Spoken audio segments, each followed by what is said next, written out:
pa težko je zdaj praktično filozofirati. Mogoče 80 minut, ok,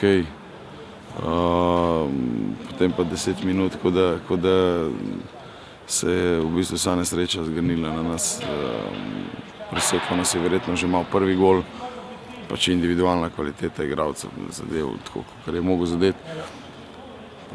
Kar se tiče pa drugega 11-metrovke, praktično ni kaj za komentirati, tako da potem je pa padec koncentracije, dobiš tretji gol, ampak enostavno jaz mislim, zdaj težko je karkoli pametnega povedati, da bi rekel, da si dosti dobro izgledal večji del tekme, pa potem na koncu rezultat tak, kakršen je.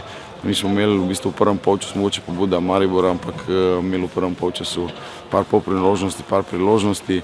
Tudi ko smo vodili 1-0, imeli situacije 1-1 v 16, v bistvu ne z vratarjem, ampak bili nekajkrat nevarni iz kontre, tako da le ni bilo tako, bom rekel, enostavno za Maribor, kot na koncu izpadali, ampak ne vem, se mi zdi, da se nam je sesula tekma v zadnjih 10 minutah.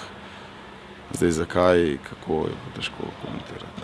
Šanse so, ne, da za nas bo to nek tekst karakterja praktično po takem, lahko rečem, nesrečnem porazu.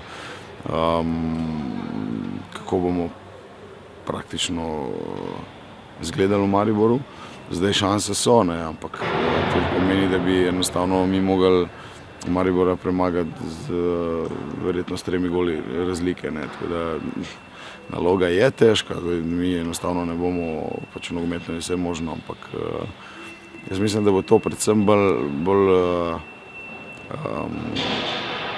nekako šola, pa bomo videli praktično, kakšni bomo potem po tej neugodnem porazu, tako da